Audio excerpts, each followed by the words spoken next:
वांछनीय वंदनीय संत समाज, सत्संग प्रेमी भाइयों, साहेब की कुछ पंक्तियां हैं सदगुरु कबीर की।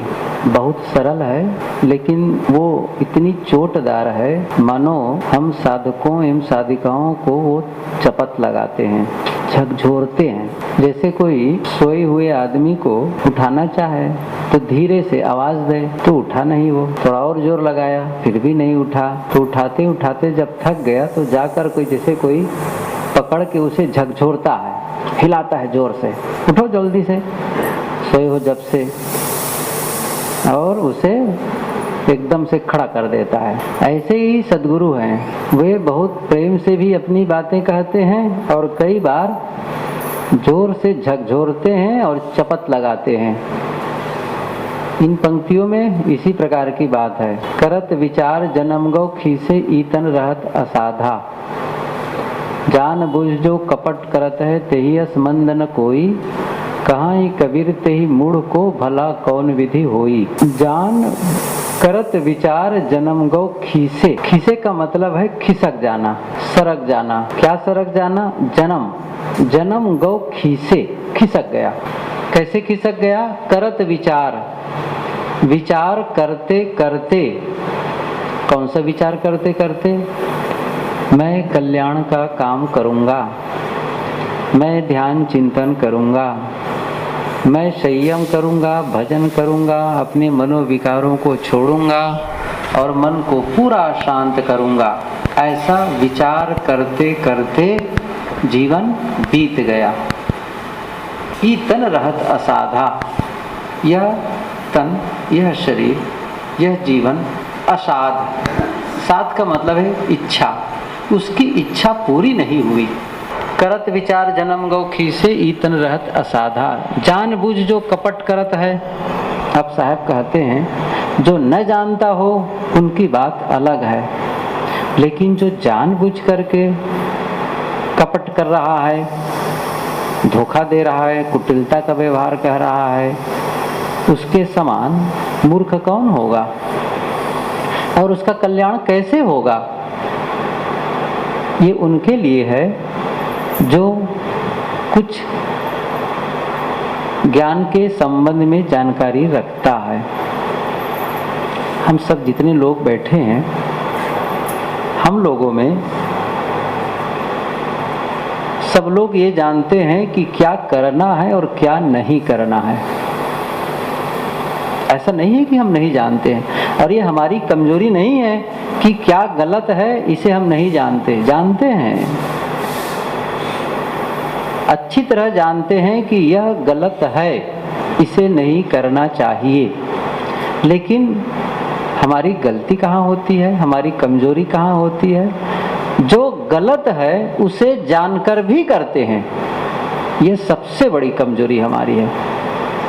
और जब लंबे समय तक गलत को करते हैं, गलतियों को दोहराते हैं, तो क्या होता है जानते हैं? उस गलत कर्म से ही मोह हो जाता है, वही अच्छा लगने लगता है, फिर वो अप्रिय नहीं लगता है।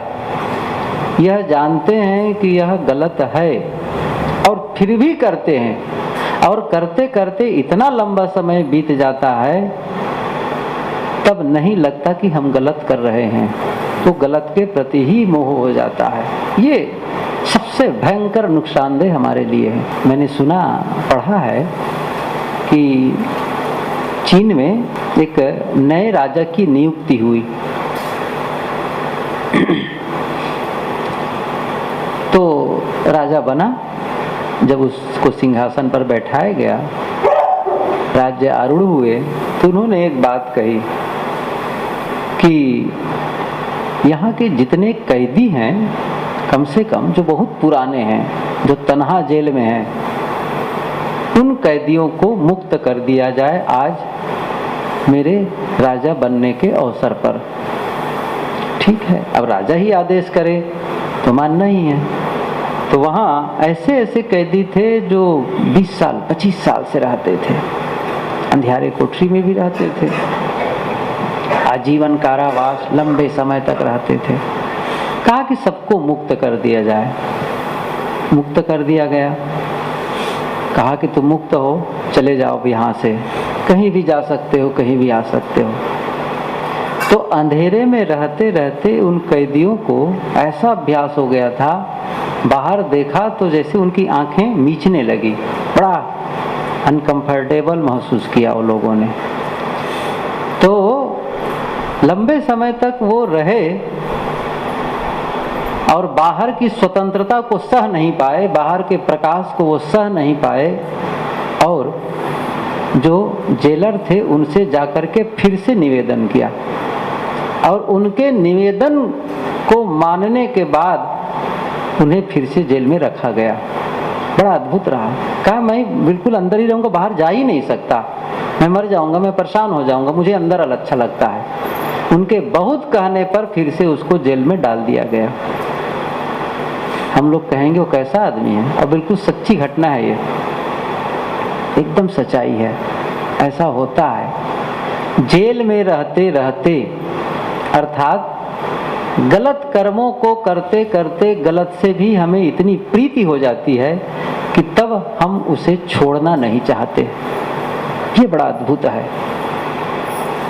साहब यही कहते हैं कि हम विचार तो करते हैं कि मैं मुक्त हो जाऊंगा, बंधन से छूट जाऊंगा, लेकिन उसके प्रति आप गलत कर रहे हैं, उसे छोड़ें तो भला पहले। एक दूसरा उदाहरण याद आया। एक आदमी किसी की हत्या कर दी, ये भी सच्ची घटना है। किसी की हत्या कर दी, ये भारत की ही घटना है, वो तो चीन की थी। तो जाना तो कोई नहीं, किसी ने नहीं जाना कि उसने अमुक को मार दिया, लेकिन जब समय बीता तो उन्हें अंदर से दुख महसूस हुआ, पश्चाताप की अग्नि में जलने लगा। फिर सोचा आखिर मैं ऐसे दुखी कैसे बना रहूं, तो उससे उस दुख से मुक्ति पाने के लिए वो अपने आप को दंड देना चाहा। तो दंड देने के लिए क्या किया, जैसे लकड़ी का पटरा है उसमें कील ठोक लिया, पहले कील ठोका, और वो कुछ थोड़ा सा ज्यादा नुकीला नहीं रखा होगा, उसमें एक सामान्य सा कपड़ा डाल करके उस पर वो लेटने लगा। तो शुरू में तो स्वाभाविक है, बड़ा कठिन लगता था, लेकिन धीरे धीरे धीरे, और कितने दिन के लिए, 7 साल के लिए, 7 साल तक मैं इसमें लेटूंगा तो उससे मुझे चूहेंगे, जो दर्द होगा यही मेरे लिए प्रायश्चित होगा। फिर वही किया, वो उसी पर सोता रहा, लंबे समय तक सोता रहा। थोड़े थोड़े बाद में उनको बड़ा सहज हो गया, अब सो रहा है तो बढ़िया लगने लगा, वही अच्छा लगने लगा। और 7 साल जब सोया तब तो उनको पता ही नहीं चलता कि मैं कांटे पर सोया, कील पर सोया हूँ। और 7 साल के बाद जब वो सामान्य बिस्तर पर सोना चाहा तो उसको नींद ही नहीं आई। ये बिल्कुल सही बात है, उनको नींद ही आना बंद हो गई। तब बहुत प्रयत्न के बाद जब नींद नहीं आई तो फिर से वो कांटे पर, वो कील पर सोने शुरू कर दिया। ये है गलत के अभ्यास का परिणाम। हमें क्या करना है, इसी गलत के चक्र को तोड़ना है, और हम सब चाह रहे हैं यही। क्या चाह रहे हैं, इस बंधन से मुक्त हो और इन गलत आदतों को छोड़ करके अच्छी आदत अपनाऊं, ऐसा विचार नहीं कर रहे हैं। सब विचार करते हैं, मन में जो गलत विचार आते हैं उन गलत विचारों के बदले मेरे मन में अच्छे विचार आएं, अर्थात मेरा मन निर्मल हो, मेरा जीवन सुखमय हो। सबकी इच्छा है, सब चाहते हैं, और इसके लिए वो प्रयास करना चाहते हैं और संकल्प लेते हैं कि मैं अब ध्यान करूंगा, मैं अध्ययन करूंगा, मैं चिंतन मनन करूंगा, मैं अब रोज सत्संग करूंगा, रोज कुछ न कुछ पढ़ लूंगा, अच्छा विचार करूंगा, कटु नहीं बोलूंगा। बहुत से उनके मन में विचार आते हैं, ये शुरू करना है, वो शुरू करना है, वैसा करूंगा, वैसा करूंगा। सद्गुरु यही कहते हैं, करत विचार जन्म गौ खीसे। समय बीत गया, बस विचार ही करते रह गए। विचार करना अच्छा है, इच्छा अच्छी बात है, प्रारंभ में इच्छा होनी ही चाहिए, और यही इच्छा आगे चलकर संकल्प का रूप बन सकता है। उस उसी से संकल्प हो सकता है। इच्छा न हो तो कैसे काम बनेगा? प्रारंभ में इच्छा, लेकिन इच्छा मात्र रह जाए तो काम नहीं चलने वाला है। मुझे यहाँ से रायपुर जाना है, ये मेरी इच्छा है, लेकिन इतने मात्र से रायपुर नहीं पहुंच जाऊंगा। मुझे निर्णय लेना पड़ेगा, मैं आज ही जाऊंगा और इस साधन से जाऊंगा, ये निर्णय लेना पड़ेगा। और लिया और कदम उठाया, तभी तो पहुंचूंगा।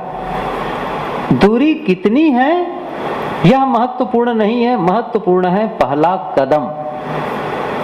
हम सब में सबसे बड़ी कमजोरी क्या है?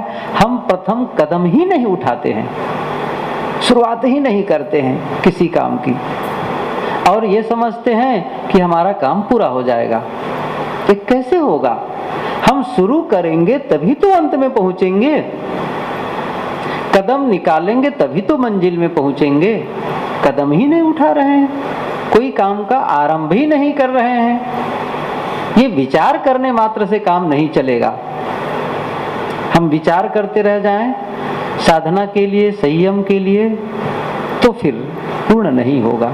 सद्गुरु यही कहते हैं, हमारा जीवन बीत रहा है और क्या हम जानते हैं कि कब छूटने वाला है, कब समय पूरा होने वाला है? हम लोग बड़े भरोसे में रहते हैं, भरोसे में रहते हैं कि अभी तो लंबा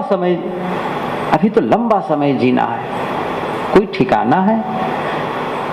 एक संत साधक, अच्छे विद्वान थे, साधक थे, वो जा रहे थे कहीं गाड़ी में, बरसात का मौसम था जैसे अभी है, तो सामने बारिश हो रही थी खूब, तो सामने एक ऐसा नाला था जिसके ऊपर से पानी जा रहा था। कई बार होता है ऐसा, तो कुछ देर गाड़ी रोक दी जाती है, पानी कम होता है, उसके बाद फिर उस रास्ते से चलते हैं। तो देखा कि पुल के ऊपर से पानी जा रहा है, तो गाड़ी रोक दिए। पीछे से भी गाड़ी आकर खड़ी हो गई। 2-2.5 घंटे वहां रुकना पड़ा जिससे पानी कम हो जाए, फिर आगे बढ़े। तो वो अच्छे विचारक थे, बहुत ही वो विद्वान थे और विचारवान थे, बैठे थे। तो वो जो पीछे जिनकी गाड़ी आई थी, 2 गाड़ी और आई थी, उनमें से एक गाड़ी वाले भी आकर के उनके पास बैठ गए, एक पेड़ के नीचे बैठे थे। तो बातचीत शुरू हुई। अब बातचीत में कोई भी विचारक होगा, ज्ञानी होगा, संत होगा, तो उनके विचार तो अच्छे ही होंगे। अब सुनने लगे वो सामने वाला, सुनते सुनते काफी समय बीत गया। तब कहते हैं, आपके विचार बड़ी प्रियकर लगी, बहुत भाया मन को, बहुत बढ़िया है, और जब कभी मुझे अब अवसर मिलेगा तो मैं इसका प्रयोग करूंगा। वो क्या कहता है? जब मुझे अवसर मिलेगा तो मैं इसका प्रयोग करूंगा। तो उन्होंने कहा, अवसर मिलेगा तब प्रयोग करेंगे, अवसर मिलेगा तब आप प्रयोग करेंगे। आपको यदि प्रियकर लगती है बात, आपको लगता है कि मेरे भाग्य से मैंने इसे सुना, आपको प्रियकर लगती है, तो उसे आपका जीवन का हिस्सा हो जाना चाहिए। इसका मतलब है आप प्रियकर लगी है और आप बाद में शुरू करेंगे, और इस बीच जो भी करेंगे वह उससे भी ज्यादा महत्वपूर्ण होगा। जैसे मैं आज आप लोगों को कुछ ऐसे विचार दूं जो आपको बहुत पसंद आए, तब आप कहें ठीक है मैं 1 महीने बाद शुरू करूंगा। इसका मतलब क्या हुआ? इस 1 महीने के बीच जो करेंगे वो इस समय के विचार से भी ज्यादा महत्वपूर्ण होगा ना, तब तो उसी को लागू करेंगे। यदि ये महत्वपूर्ण विचार होते तो इसको तुरंत लागू कर देते। ऐसी जब बातें सुनी तो हाँ, तब उनको और अच्छा लगा, बहुत अच्छी बात कहते हैं, ठीक है, तब मैं कोशिश करूंगा। तो फिर क्या कहता है? मैं कोशिश करूंगा। तब उन्होंने कहा, कोशिश फिर आप टाल रहे हैं। इसका मतलब फिर आप टाल रहे हैं। कोशिश करने का मतलब है कोशिश करूंगा, इसका मतलब आप क्षमा मांगने की पूरी गुंजाइश रखे हुए हैं। क्या करूं, मैंने कोशिश की, मैंने शुरू तो किया, प्रयास तो किया, लेकिन हुआ नहीं। इसका मतलब आपको प्रिय नहीं लगी, अच्छी नहीं लगी। यदि विचार अच्छे लगे तो उसे तुरंत लागू करना चाहिए। उन्होंने कहा कि क्या पता इस जीवन का कब क्या हो।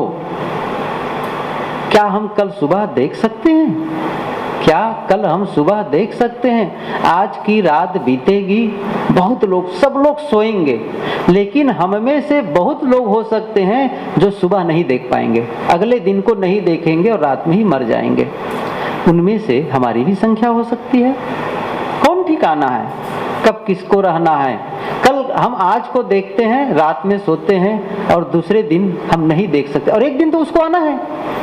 एक दिन वह आना है जब हम इस दिन को एक दिन देखेंगे, रात में सोएंगे और अगले दिन को देख ही नहीं पाएंगे या रात को नहीं देख पाएंगे। एक समय ऐसा आना है, हो सकता है वो आज ही हो, इसलिए कैसे टाल रहे हैं आप। बातें पूरी हुई, अब पानी घट गया और क्या हुआ, वो नाला पार करके गाड़ी स्टार्ट की और नाला पार किए। और जैसे वो नाला पार करते हैं तो होता क्या है, जो विचारक थे उनका जो उनकी गाड़ी थी वो पहिया में कुछ खराबी आ गई। इतने में गाड़ी रोक देते हैं और वो उनके जो ड्राइवर था वो गाड़ी के पहिया को बदला, और 15-20 मिनट लगे होंगे बदलने में, तब तक पीछे वाली जो गाड़ी थी वो आगे चली गई।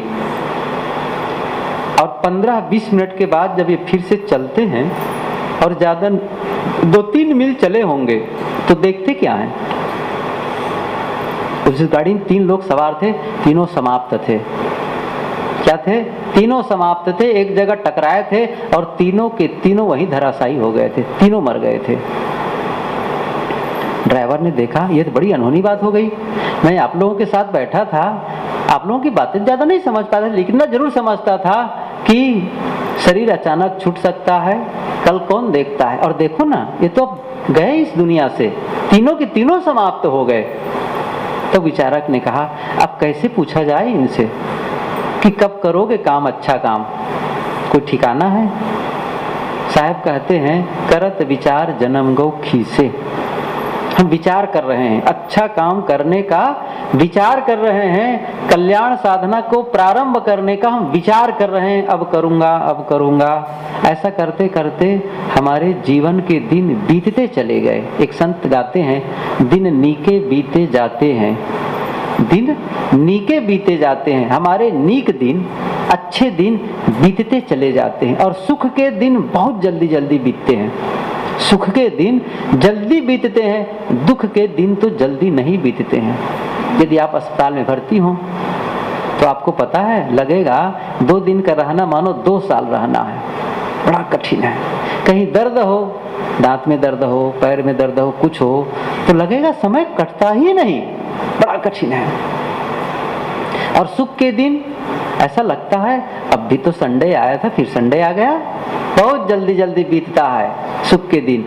ऐसे ही हमारे अच्छे दिन बीतते चले जाएंगे, हम समझ ही नहीं पाएंगे हमारा समय खत्म हो गया। इसलिए कदम उठाएं। सद्गुरु झकझोरते हैं कि करत विचार जन्म गो खीसे, इतन रहता साधा। और अगली पंक्ति में बहुत जोर से झकझोरते हैं, वो कहते हैं कि जान बूझ जो कपट करत है तही असमंद न कोई। एक वह आदमी जो नहीं जानता है और दूसरा वह जो जानता है और नहीं करता, कितना अंतर है बताइए। जान करके भी न करना न जानने के बराबर है। एक ने लिखा है, जरा देखो, जरा देखो, जानने लायक है, करने लायक है, यह जान करके भी न करना बहुत बड़ा पाप है। यह करने लायक है, यह जानकर भी न करना बहुत बड़ा पाप है। हम लगभग वही पाप दोहराते हैं। एक बुद्ध के विचार को लेकर के एक पंक्ति कही जाती है, यदि कोई काम करने लायक है तो उसे पूरे प्रेम से, पूरे दिल लगाकर करो। यदि कोई काम करने लायक है तो फिर पूरे दिल लगाकर करो। इसके 2 भाग बांटते हैं। पहला है, यदि कोई काम करने लायक है तो सोच लो ना पहले, सचमुच यह करने लायक है कि नहीं करने लायक है। कैसे जाने करने लायक है? तब यही सोच लेना है, क्या मेरे इस उद्देश्य की पूर्ति में यह सहयोगी है? जो मेरा जीवन का लक्ष्य है, उस लक्ष्य में यह काम सहायक है? और यदि सहायक है तो करने लायक है। और जब करने लायक है तो फिर क्या करना है? दिल से करें, फिर आधे मन से न करें। बस पहले ये निर्णय हो जाए कि ये करने लायक है। हम सबको लगता है ध्यान करने लायक है, तो फिर मन से करो, दिल से करो। उसके आधे मन से करके सफलता नहीं होगी। आधे अधूरे मन से किया हुआ काम आधा परिणाम नहीं लाता है। फिर से दोहराऊं, आधे मन से किया हुआ परिणाम आधा परिणाम नहीं लाता है, बल्कि कुछ भी परिणाम नहीं लाता है। ये सच है। आप कहेंगे कोई काम आधा मन से करो तो क्या परिणाम लाएगा? बिल्कुल खत्म, वो परिणाम ही नहीं लाएगा, बिल्कुल कोई मतलब नहीं है उसको करने से। इसलिए पूरे मन से करना चाहिए। यदि हमको संयम का काम करने लायक है तो पूरे दिल से करो ना, समय क्यों लगा रहे हैं उसके लिए? इसलिए जानबूझ जो कपट करत है, जो नहीं जानते हैं उनको दोष कम है, जो नहीं जानते हैं उनको दोष कम है, और जो जान करके गलत करते हैं उनको दोष ज्यादा है। जैसे आप लोग भी, हम लोग भी, सब कोई भी घर में रहते थे, छोटे रहते, कुछ रहते थे, छोटे गलती कर दे और वही गलती जब बड़े भी करें तब कहें, तब यदि कोई बुजुर्ग डांटते हैं, अरे वो तो छोटा था और तुम तो बड़े हो गए हो, जानते हो तुमने क्यों ऐसी गलती की? वो तो छोटा था, नहीं जानता था, इसलिए उनसे गलती हो गई, तुम क्यों ऐसी गलती की? तुम्हें नहीं करना चाहिए। मतलब अनजान को दोष कम लगता है, अपेक्षा जानकार को दोष ज्यादा लगता है। तो हम में से सब लोग ऐसे हैं जो सब ये जानते हैं यह करना है और यह नहीं करना है, लेकिन जो नहीं करना है उसका त्याग नहीं कर पा रहे हैं, और जो करना है उसमें प्रवृत्त नहीं हो पा रहे हैं, उसमें कदम नहीं उठा पा रहे हैं। तभी तो साहब कहते हैं जानबूझ जो कपट करत है। हम ही लोग के लिए कह रहे हैं। हम जानते हैं, भक्ति के महत्व को जानते हैं, ध्यान चिंतन के महत्व को जानते हैं, त्याग वैराग्य के महत्व को जानते हैं, संयम के महत्व को जानते हैं, फिर भी उसकी उपेक्षा कर रहे हैं, फिर भी उसका अवमूल्यन कर रहे हैं। तो धोखा कौन खाएगा? हम ही तो। कौन धोखा खाएगा? हम। क्योंकि हम जानते हैं फिर भी उसका हम सही मूल्य नहीं चुका रहे हैं। ये सबसे बड़ी हमारी कमजोरी होगी और सबसे ज्यादा घाटा हम ही लोग को सहना पड़ेगा। एक प्रसिद्ध उदाहरण मैं आप लोगों के बीच कहा करता हूँ, आज दोहराना चाहता हूँ उसको। एक आदमी था, उसके पास एक गधा था। तो गधे से वो काम लिया करता था, सामान लाद करके लोगों का ढो देता था, पैसा मिल जाता था। रविवार का दिन था, आज का दिन सरीखे छुट्टी रहा। उस दिन छुट्टी रही तो क्या किया, वो गधे को चराने ले चला गया। नदी किनारे हरी हरी घास, चलो चराऊं। तो नदी के किनारे वो सूर्यास्त का समय हो गया था, लेकिन सूर्य अस्त नहीं हुआ था उस समय। सूर्य की अंतिम किरणें पड़ रही थी और नदी का जो किनारा थोड़ा धंसा हुआ था, मिट्टी में सरकी हुई थी, पानी में मिट्टी थोड़ा धंसी थी, दरक गई थी। वहां देखा कि उसी में एक सुंदर सा पत्थर, सूर्य की किरणों से एक पत्थर, चमकदार पत्थर है। उसको उठाया, साफ किया, अच्छा लगा उसको। अब सोचा बहुत अच्छा पत्थर है तो देखने में। वो बेचारा गधा रखने वाला आदमी उसके बारे में क्या जानता है क्या है, लेकिन फिर भी लगा कि अच्छा पत्थर है, चमकीला पत्थर है। तो फिर उसको एक रस्सी से बांधा और अपने गधे के गले में डाल दिया, माला पहनाया। जिसके पास जो होता है वही तो सजाता है। गाड़ी होती तो लोग गाड़ी सजाते हैं, घोड़े वाले घोड़ा सजाते हैं, बैल वाले बैल को सजाते हैं। उसके पास गधा था, वही सबसे बड़ा वाहन था, तो उसी को सजाया। हो बढ़िया पत्थर मिला, रस्सी से उस पत्थर को बांधा और उसके गले में पहना दिया एक माला। तो अब लौट रहा था, गांव के नजदीक ही पहुंचा था तो एक जानकार आदमी, पारखी आदमी, जो रत्नों का पारखी था, वो देखा, अरे इसके गधे के गले में बहुत मूल्यवान पत्थर है, ये तो रतन है। ये कैसा नाड़ी आदमी है जो गधे को पहना करके रखा? इसका मतलब है इसके बारे में इसे जानकारी नहीं है, और जानकारी होती तो गधे के गले में बिल्कुल नहीं पहनाता ये। तो उन्होंने कहा, अरे सुनो, गांव का ही जानता था उसको, तो सुनो, ये गधे के गले में क्या लटकाए हो? कहा मैं माला पहनाया हूँ। अच्छा तो मुझे दे दो। कि नहीं नहीं, मैं नहीं देने वाला हूँ, मैं गधे से प्रेम करता हूँ और मैं प्रेम को नहीं बेच सकता हूँ।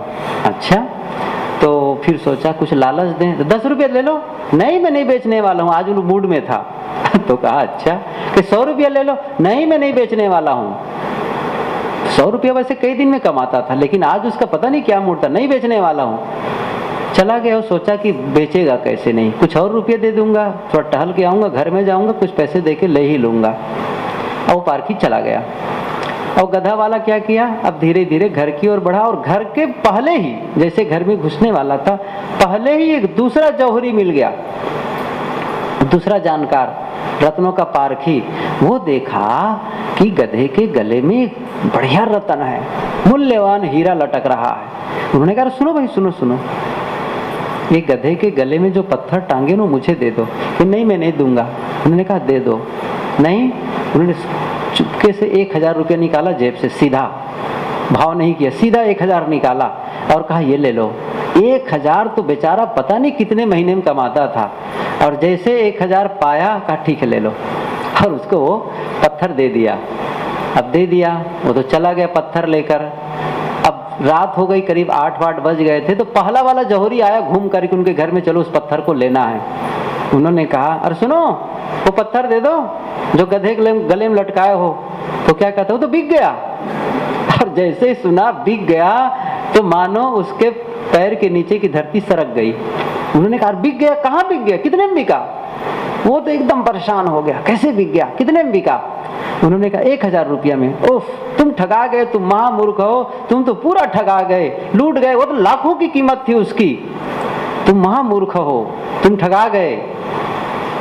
गधे वाले ने कहा मूर्ख मैं हूं कि तुम हो, ठगाया मैं कि तुम? उन्होंने कहा मैं ठगाए कि आप ठगा गए? मूर्ख मैं नहीं हूं, मूर्ख तुम ही हो। मुझे तो पता ही नहीं था वो कितने का था, इसलिए 1000 मिला, मेरे लिए बहुत मिल गया। और तुम जब जानते थे वो लाखों की कीमत वाला पत्थर है, हीरा है, रत्न है, तो तुम 100 रुपये कीमत क्यों लगा रहे थे? ठगाया कौन? तुम 100 रुपये क्यों लगा रहे थे? तुम्हें ज्यादा कीमत नहीं लगना चाहिए, इसलिए ठगाया कौन? तुम ही तो ठगाए। तुम यदि 1000 रुपये उसी समय दे देते या कह देते तो तुम्हें लाखों की कीमत मिल जाती है। मुझे पता ही नहीं था, मुझे 1000 रुपये यूं ही मिल गए, इसलिए मूर्ख तुम हो। ठगाया कौन? जो हीरे की कीमत को जानता था। वो नहीं ठगाया, वो कम ही ठगाया जो हीरे की कीमत को नहीं जानता। हम लोग वही हैं जो कल्याण की कीमत समझते हैं, समझते हैं ना, साधना की कीमत समझते हैं, भजन की कीमत समझते हैं, त्याग और वैराग्य की कीमत समझते हैं, ध्यान चिंतन की कीमत समझते हैं, फिर भी उसकी कीमत हम कितना लगाते हैं? 100 रुपये हम दे दो ना, ऐसा नहीं मिलने वाला है। जो कीमत पद की लखै करे निरादर भूल, मन रुझ होए न नाचते ही अधिक अधिक दय शूल। सदगुरु विशाल देव ने कहा है जो कीमत पद की लखै, आत्म पद यहाँ पर है भक्ति के लिए, साहब ने कहा है, लेकिन सारे सद्गुणों के लिए जो सद्गुण और सदाचार की कीमत समझता है, साधना की कीमत समझता है, लेकिन करे निरादर भूल, भूल बस उसका उमिल्यन करता है, अनादर करता है, तब साहब कहते हैं मन रुझ होए न नाशते ही, उसके उस साधक के मन के रोग नाश नहीं हो सकते, मन में रोग बने ही रहेंगे, अधिक अधिक दयशूल और अधिक अधिक पीड़ा होती रहेगी। इसीलिए सदगुरु यहाँ पर डांटते हैं कि जान बूझ जो कपट करत है। फिर से मूल पंक्ति को देखो, साहब यही कहते हैं, जान बूझ जो कपट करत है तेहियस मंद न कोई, उसके समान मूढ़ कोई नहीं है। कहीं कबीर तेहि मूढ़ को भला कौन विधि होई, उसका कल्याण कैसे होगा, उसका हित कैसे होगा। सोए हुए को जगाना सरल है।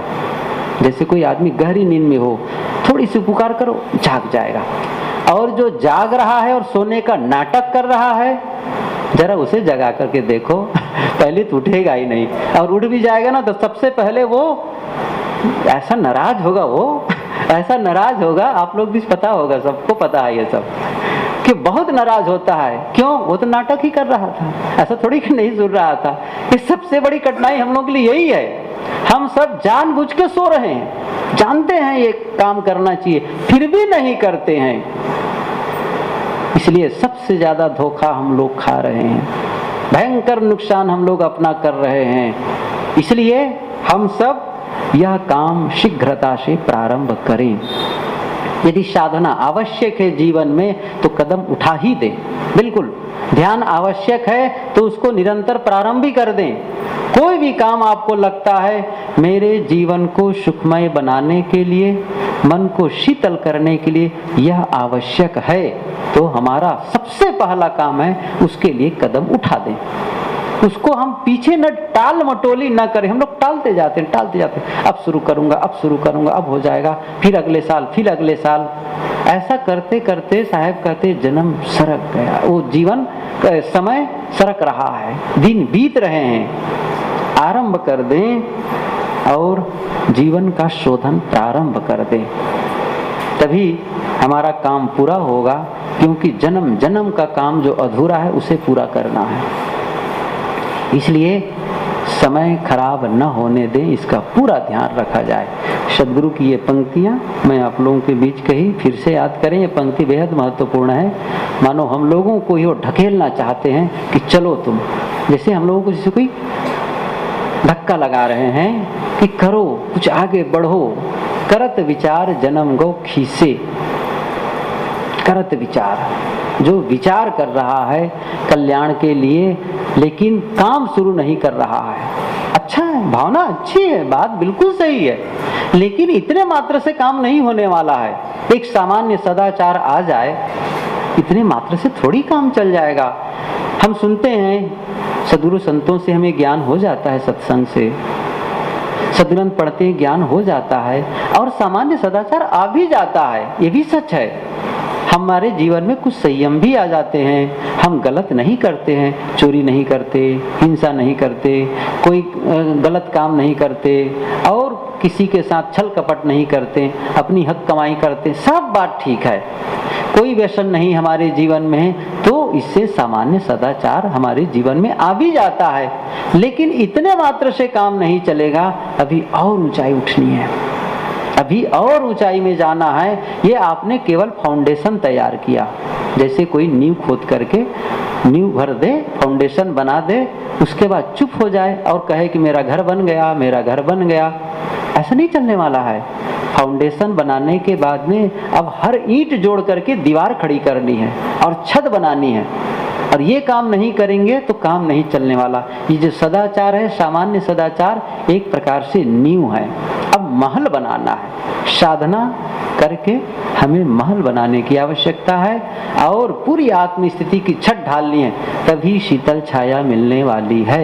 अन्यथा फिर अंत में हम फिर पछताएंगे और फिर अधूरापन महसूस करेंगे जीवन के अंत में, जिस काम को मुझे करना चाहिए वह नहीं किया, और फिर हम ज्यादा दुखी होंगे बनिस्बत उनके जो अज्ञानी हैं। अज्ञानी के अपेक्षा ज्ञानी ज्यादा दुखी होगा, क्योंकि उसे पता है कि यह काम मुझे कर लेना चाहिए, फिर भी मैं नहीं किया, और हम सब ज्यादा घाटे में हो जाएंगे। तो क्यों ना अच्छा काम कर लिया जाए और अपना काम पूर्ण कर लिया जाए। तो सदगुरु कहते हैं कि करत विचार जन्म गौ खीसे ई तन रहत असाधा, जान बूझ जो कपट करत है तेही अस मंद न कोई, कहाई कबीर तेही मूढ़ को भला कौन विधि होई। हम सब यदि अपना भला चाहते हैं तो फिर साधना में कमर कस के आगे बढ़ जाएं।